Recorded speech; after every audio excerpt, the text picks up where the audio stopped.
Fala galera, muito bem-vindos ao canal Reação Rubro-Negra. Nesse vídeo aqui a gente vai conferir um conteúdo da Jovem Pan Esportes. O título é o seguinte: isso é informação. No Flamengo já está tomada a decisão de reticência. Mauro César fala de bastidores. Vamos ver o que o Mauro falou sobre esses bastidores aí. E trocar logo de janela. Conferir logo isso, vamos lá. Like no vídeo, se inscreva no canal. 3, 2, 1. LOL. E talvez esse ano de 2023, que é um ano ruim do Flamengo, ele pode ficar marcado como um ano em que o quarteto ofensivo deixou de ser intocável. E a partir daí o Flamengo pode formar uma nova equipe. Isso começa já com o Sampaoli, que foi uma passagem muito tumultuada, mas com ele, esse quarteto que, mesmo no ano passado, não era o Bruno Henrique, mas era o Pedro, ficou muito a conquista da Copa do Brasil e da Libertadores, muito pautada em cima do talento desses jogadores. O Dorival, com todo o mérito, conseguiu potencializar esses caras e eles foram importantes e decisivos e desequilibraram, como o quarteto com o Bruno Henrique ao invés do Pedro foi fundamental nas outras conquistas do Flamengo de 2019 para cá. Esse ano, com o Sampaoli, eles não eram titulares absolutos e com o Tite também não são. Com o Tite, para mim, é bem claro que o Everton Ribeiro é reserva do Arrascaeta e que o Gabigol é reserva do Pedro. E o Bruno Henrique ontem ficou no banco, jogou Cebolinha, do outro lado joga o Luiz Araújo. Então acho que esse ano de 23, que não é bom do Flamengo, talvez marque, o quarteto não é mais intocável. O Flamengo começa a ter uma nova formação, que pode ser boa, ruim, a gente vai ver no futuro. Mas 2024 não começa com aquela base. 2023 começou. Tem os 4 da frente ali e o resto a gente vai ver como vai formar. 2024 não vai começar assim. 2024, Everton Ribeiro começa como um reserva, Gabigol começa como um reserva, Bruno Henrique pode começar como um reserva. Não que eles nunca mais vão jogar bem no Flamengo, podem até jogar. Mas acho que pode ser o ano que começa essa mudança dos 4 da frente não serem mais jogadores fundamentais para o Flamengo. Parece que ninguém no Flamengo, né, Mauro, tem coragem para renovar esse elenco. Parece que não tem coragem. Você vê o desespero que eles têm para renovar esse elenco. O elenco já mudou bastante, se você olhar de 19 para cá, né? Você vê que os remanescentes, o goleiro era o Diego Alves, não tem mais. O lateral direito era o Rafinha, foi embora. Felipe Luiz deve parar agora, então, menos um, lateral esquerdo. O Rodrigo Caio vai embora. Mas o Rafinha foi embora porque ele quis, né? Não, porque ele quis, O Flamengo queria manter. Não, e depois quis voltar, o Flamengo também não quis mais. Acho que o Flamengo ele fez o certo. O cara saiu porque ele quis. Aí quando ele ia voltar, já tinha o Isla ocupando a folha de pagamento. Não dá. Por que ele saiu? Saiu para voltar logo depois? Né? Aí, pelo que eu sei, na época ele queria mais ou menos uma condição parecida com a anterior que ele tinha. Mas aí, cara, só quem foi a roça perdeu a carroça. Agora já tem outro cara no seu lugar. Aí não tem como. É por isso que os clubes se descontrolam. Mas eu contratei outro lateral. Atrás de volta, quanto custa? Paga e tudo bem. Aí daqui a pouco a conta vai estourar. Né? Enfim, mas você vê que a defesa inteira, com a saída do Felipe Luiz e do Rodrigo Caio no final do ano, que deve sair, a defesa inteira foi embora. Né? Aí você tem o Gerson que voltou, né? Você não tem mais o reserva imediato, que era o Diego Ribas, que não estava sempre que parou de jogar. O Gerson saiu. Que voltou, o Arão foi embora. O Bruno Henrique, o Gabigol. Se o Everton Ribeiro se renovar, seria mais justo. Se não renovar o Everton Ribeiro, fica Arrascaeta, Gabigol, Bruno Henrique e... Felipe Luiz e Arrascaeta. Não, vai embora. Vai renovar. Aí, se o Everton Ribeiro não renovar, fica Arrascaeta, Gerson, Gabigol e Bruno Henrique. Porque esses todos têm contrato. O Bruno está renovando, o Gabriel tem até o final do ano que vem, o Arrascaeta renovou até um tempo já, e o Gerson voltou. O Rodrigo Caio também. Vai embora, não vai ficar. Se o Rodrigo Caio se ficar, será um fato novo. Alguma coisa do tipo, o Tite pediu, vamos fazer um contrato com ele assim assado, mas a decisão de não ficar com o Rodrigo Caio está tomada há meses. Felipe Luiz, a mesma coisa. Isso é uma informação, tá? Que lógico que ninguém vai confirmar, mas a gente apura as informações. Os dois já estão descartados há meses. Aliás, o Flamengo estava louco que o Rodrigo Caio fosse para o Cruzeiro há alguns meses, quando o Cruzeiro quis contratar, ele pagaria parte do salário. Inclusive era por isso que ele não vinha jogando, porque ele já estava recuperado há um tempão. Mas a lei não permite que o jogador lesionado saia. E aí sempre há o risco de você botar o Rodrigo Caio na partida, ele entrar e se lesionar. E aí o Flamengo ser forçado a renovar com ele porque ele está lesionado. Então o Sampaoli não utilizava provavelmente muito por conta disso. Pelo que até eu falei isso aqui uma vez no vídeo, ou duas. E depois, na época, acho que ainda assim que o Tite chegou, o Sampaoli ainda estava no final de carreira já, falaram isso. Ao que parece, o Flamengo não queria colocar o Rodrigo Caio para jogar, com medo de ser forçado, ter uma renovação forçada porque ele se lesionou jogando alguma partida. Então ele ficava relegado lá ao banco de reserva, tendo condição de jogo, porque o risco era esse. Tem essa questão aí. Aí é aquela coisa, né? Se ele chegar até o final do ano sem se lesionar, Aí fica na conta do Tite. Se o Tite quiser que ele renove, ele vai falar com a diretoria e eles vão argumentar que sim ou não, e renovar ou não com o zagueiro. Mas é realmente, como o Mauro disse, há muito tempo já, eles já tomaram essa decisão faz tempo de não renovar com o Rodrigo Caio. Tem gente do Flamengo até que acha que ele vacilou ali, porque se ele fosse para o Cruzeiro, ele poderia estar pelo menos jogando, que o São Paulo não escalava, né? E mesmo com o Tite, ele está entrando de volante numa emergência. Ele não joga. E ele jogando, talvez conseguisse apresentar uma boa condição e fazer um contrato com o Cruzeiro, com outro clube, sei lá. E no Flamengo ele não está jogando, então é mais difícil ele acertar um bom contrato com alguém porque ele está fora da vitrine. Tem gente do clube que acha isso. Ele não quis ir para o Cruzeiro, não houve acordo. Então vai ficar pouca gente. Agora, eu acho que existe uma questão também assim, qual é a referência do elenco? A referência técnica é o Arrascaeta, esse cara não pode continuar, um jogador desse tamanho não pode ser jogador de 60 minutos. Chega uma hora do jogo, ele não consegue mais jogar. Esse cara tem que jogar os 90 minutos. Então, o que fala? O pubis, não sei. Então, descobre, meu amigo. Descobre no começo do ano, opera, trata, leva na benzedeira. Dizem que a lesão do pubis é uma das piores para se curar, né? Dizem que é péssimo. Mas o que vai ficar de paliativo até quando? Você tem que tentar resolver o problema do jogador. Pô, Mauro, mas isso aí do pubis não é que é péssimo pra curar. É que é crônico, isso aí não acaba. O cara vai ter essa lesão e é isso e acabou. Vários jogadores que a gente conhece do nosso futebol aí encerraram a carreira precocemente por causa disso. Ronaldinho é um, Kaká é outro. E vários outros. Tem essa lesão, mano. Acabou. O cara vai sofrer com isso até o fim da carreira, vai ficar fazendo tratamento paliativo para poder estender cada vez mais aí, mais um pouco, a forma de jogar. E hoje tá até mais raro isso daí. Antigamente, nos tempos antigos do futebol, quando não tinha essa coisa da fisiologia, que dizia quando o cara ia dar ruim, etc., tinha menos rodízio nos elencos, era direto os jogadores com esses problemas aí. Vários jogadores tinham um problema de pubis e etc. Não é uma parada que o cara convive direto. E aí é difícil. Chega um momento que o cara tem dificuldade pra, tipo, girar o corpo assim, tipo, tá ligado? Fazer certo tipo de movimento dói. Às vezes dói até pro cara andar. Pra ele se locomover normalmente, ele sente dor, pô. Aí fica sempre no paliativo. Afinal, qual é o problema? No início desse ano, houve um momento que fala, não, o problema não é mais o pubis. Aí teve uma outra lesão. Afinal, qual é o problema desse rapaz? Porque ele não está saindo com dor. Ele está saindo sem condição física para correr. Se for o problema do pubis, eu imagino que ele vai sentir dores. Ele não consegue jogar. Não, ele entra, joga bem, jogou bem ontem, fez um bonito gol. Aí quando chega ali com uns 15, 16 do segundo tempo, ele está andando. E tem torcedor que não entende. Ele tirou tirou por quê? O cara não consegue mais jogar. Essa bola que passou na área foi jogada dele. Ele se apresentou, cruzou e aí foi o Pedro que errou. O Pedro tinha que ter acompanhado a jogada. O centroavante tem que estar ali sempre na pequena área. E não acompanhou. Mas achei que teve coisas boas ontem. O Flamengo jogou um bom primeiro tempo, apertou o Fluminense, enquanto teve fôlego, foi dominante, criou várias situações, comete um erro crasso, porque quando tem chance de finalizar, muitas vezes não arremata. Caso do chute do Gerson, teve um do Felipe Luiz no começo do jogo, que a bola veio no pé esquerdo dele, ele, ao invés de arriscar um chute, ele tentou chuveirar na área, jogou nas mãos do Fábio. Então, o primeiro tempo foi bom, o segundo um desastre, isso aí tem acontecido com frequência. Aconteceu no Fla-Flu lá do Vitor Pereira, na Taça Guanabara. Cara, eu não acho que o segundo tempo foi um desastre, não. Acho que, assim, tá, de um ponto pra frente virou desastre. Mas o primeiro tempo foi todo do Flamengo e o segundo tempo não foi todo do Fluminense, na minha maneira de enxergar, que discorda um pouquinho do que o Mauro tá falando. Na minha maneira de ver, o Flamengo teve um ou outro bom momento no segundo tempo, coisa que no Fluminense no primeiro tempo não aconteceu.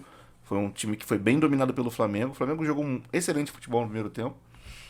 E segundo tempo teve bons momentos também, principalmente do início até o meio do segundo tempo. Até que aí realmente já a situação degringolou. O moleque lá do Fluminense, lá, o Ione Gonzalez, fez o gol.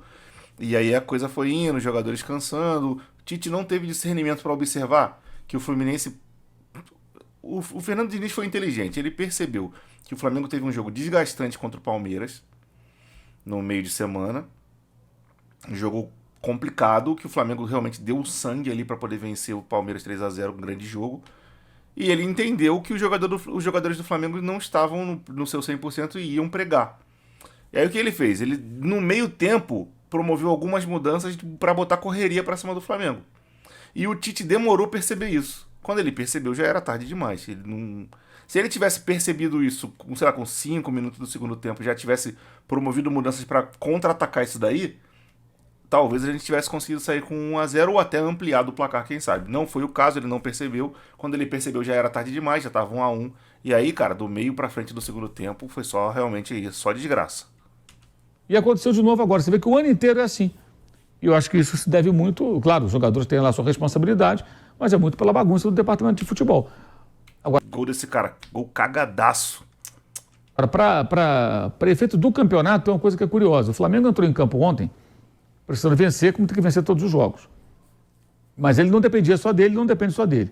O Flamengo tem que torcer para o Botafogo empatar 2 jogos, isso antes do jogo de ontem, né? Já Tinha que torcer para o Botafogo empatar 2 jogos, pelo menos, para o Grêmio empatar um jogo, o Palmeiras empatar o jogo. Com a vitória do Palmeiras, o que mudou em relação os outros não jogaram ainda. Em relação ao Palmeiras, o que muda é que o Flamengo depende de vencer todos os jogos e o Palmeiras perder um jogo. Antes tinha que torcer para o Palmeiras empatar um jogo. Porque o Flamengo podia empatar em pontos com o Palmeiras e perderia no saldo de gols. Não ia tirar o saldo de gols do Palmeiras. Porque tomou de 4 do Bragantino, tomou de 3 do Cuiabá. Aí você já vê como é que foi construído. 26-13. Exato, uma diferença grande. E esses 2 jogos, a boa parte da diferença está nesses 2 jogos. Né? Então agora o Flamengo tem que vencer todos os jogos e torcer em relação ao Palmeiras por uma derrota do Palmeiras. Que aí ele passa à frente, com aquele pontinho de ontem. E o Botafogo, o Grêmio e o Bragantino o Flamengo vai enfrentar. Né? Quer dizer, aí tem um confronto direto, mas se o Bragantino vencer hoje, ele abre 4 pontos de frente. Ele tem que torcer contra o Bragantino, mesmo vencendo, ele não passa o Bragantino. Então ele tem que vencer todos os jogos, torcer pela derrota do Palmeiras, por um empate do Grêmio, por um empate do Bragantino e por 2 empates ou empate e derrota do Botafogo. Bom, ao que me parece, pelo que eu estava vendo ali agora, o Botafogo empatou com o Bragantino, o que é bom, que são 2 times que estão em cima. O Grêmio parece que perdeu para o Corinthians também, que é um excelente resultado para o Flamengo. E aí agora vamos torcer para o que vai acontecer aí. Essa é a combinação. Ou seja, voltou a ser um devaneio falar em título. Depois da vitória sobre o Palmeiras, passou a ser uma coisa mais possível, porque podia alcançar em pontos esses rivais. Agora passa a ser uma chance matemática. Tem que brigar mesmo, é por aquele 4º lugar, um 3º lugar ali para a Libertadores, sem ter que fazer a fase preliminar, né? Seja lá contra quem for. Se bem que tiver que jogar preliminar também, a fase pré-Libertadores, também, na desgraça que o Flamengo está esse ano, não acho que seria de todo mal, não. Sério? Pô, mas lógico que é de todo mal, pô. Tu joga pela Libertadores e cai sempre num grupo da morte escroto demais, como a 4ª vaga, pô. Tu vai cair num grupo contra um cabeça de chave, que é um time com mais tradição na Libertadores. Um segundo cabeça de chave ali, que é geralmente um catiço, um capeta em forma de guri. Geralmente tem uma carne assada, que é o 3º time. E a outra carne assada é o time que vai na 4ª vaga, pô. Pô, Mauro tá de brincadeira. O macaco velho falar isso. É uma vergonha. Já brigar por vaga no final com esse elenco, o cara já não é vergonha. É uma vergonha. Mas nessa altura do campeonato, qualquer coisa que aparecer tá bom. Sério. Porque o ano do Flamengo é uma vergonha. Porque de repente pode cair para 7º aí, se perde 2, 3 jogos, para 7º lugar, vai jogar Sul-Americano. O ano do Flamengo é uma vergonha e o Tite falou, né, sobre a partida. Vamos escutar o que falou o Tite sobre o clássico contra o Fluminense. No seu contexto geral do jogo, fez um grande primeiro tempo. Um grande primeiro tempo. Talvez ele pudesse reproduzir as suas oportunidades em efetividade, ele teria feito um placar mais elástico.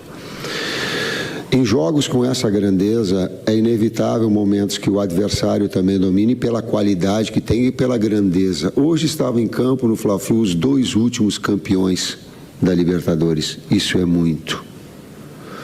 O Fluminense, num grande trabalho do Diniz, num grande trabalho de Paulo Angione e companhia, de fazendo um longo tempo, que vem num momento de confiança altíssimo, conquistando a Libertadores, e nós retomando esse processo de confiança e fazendo um jogo com o nível do primeiro tempo, foi impressionante para mim. No segundo tempo, as modificações e as trocas também, por isso, tu revitaliza. No momento que nós íamos também fazer esses ajustes, a gente tomou gol logo em seguida. É só você assumir. Não, o Diniz fez as alterações que movimentaram a partida e no momento que nós íamos fazer, não. Na hora que eu percebi isso, foi tarde demais.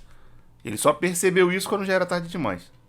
É que nem o Dorival lá em São Paulo, quando jogou contra o Palmeiras ano passado. Foi ano passado. A gente querendo que entrasse com um time completo, não entrou com um time completo, entrou com aquele time alternativo que jogava o Vidal, o Cebolinha, etc. Fizemos 1-0, né? Time bem no primeiro tempo, cansou no segundo, óbvio. E aí, no momento que o Dorival entendeu que agora tá na hora de começar a chamar a cavalaria, ele chamou o Pedro e o Everton Ribeiro, tomamos gol. Ou seja, o momento de botar os caras era 10 minutos antes, não era naquela hora ali. Aquela hora ali já a vaca tinha ido pro brejo. Ele ainda ficou um tempo vendo o Palmeiras dar perigo, etc. É a mesma coisa nesse jogo aí. O Tite ficou vendo o Fernando Diniz botar os moleques e tacar correria pra cima do Flamengo, e na hora que ele achou, não, realmente vou ter que fazer alguma coisa pra resolver isso, já era tarde demais. A hora não era aquela. Que você chama os caras, eles ficam ali na beira do campo esperando, a bola sair, acontecer alguma coisa. Não é. Não, agora está na hora, não tem como. Não, tem que chamar os caras 5 minutos antes, 10 minutos antes, aquecer os malucos, botar na beira do campo e esperar um pouquinho, aí sim vai entrar, pô. Ele tem que falar a realidade. Ele vem com muita conversa fiada, embora eu acho que até agora me parece estar fazendo um bom trabalho no Flamengo. Para ter um jogador de velocidade e também para dar um fresh um pouquinho maior. Aí foram entrando, nós equilibramos o jogo, e terminou nos últimos 15 minutos, vamos falar 15, 20 minutos, ele bem mais equilibrado. Metade do jogo para mais, muito superior. Uma outra parte, 25 minutos, talvez, me balance a cabeça a staff, a minha comissão, é isso? De superioridade do Fluminense. Aí eu concordo. Porém, sem uma contundência, sem a possibilidade de finalização maior. Se tivesse invertido o primeiro tempo para segundo, com todo, ficaria uma sensação de poder ter vencido o jogo pelo desempenho que a equipe teve. Nós ficamos com essa sensação assim, do mais em função não do desempenho, mas do resultado. Olha aí, ó. O Tite falando sobre a partida, elogiando muito o primeiro tempo, né? Como disse o Mauro César Pereira, e tendo essa queda aí no segundo tempo. Cara, essa queda aí foi tanto quanto triste. Eu tava esperando que o Flamengo fosse conseguir sair aí com a vitória. Pô, chegaria lindamente nos 59 pontos, a gente estaria ali no bolo ali, cara. 2 pontos atrás do Palmeiras, com um jogo a menos. E... pô, seria maravilhoso. Mas infelizmente nem sempre o nosso time faz o que a gente quer, né? É osso. Bote nos comentários o que você achou a respeito desse vídeo, o que você achou dessa partida aí do Flamengo contra o Fluminense, né? Esse Fla-Flu aí. Compartilhe com seus grupos de WhatsApp de Flamengo, deve ter um grupinho aí, então manda lá. Se inscreva se não for inscrito, acione o sininho da notificação, deixa um like. Aqui na tela eu sempre coloco outros 2 vídeos do canal para você continuar assistindo, dê uma olhada se eles te interessam. Se não interessar, clica aqui embaixo no logotipo do canal, entrou na página do Reação Rubro-Negra, escolhe outro vídeo e assiste, porque quando você maratona, você me ajuda muito no crescimento do canal. E é isso aí, eu vou ficando por aqui. Grande abraço para todo mundo, fique todo mundo na paz e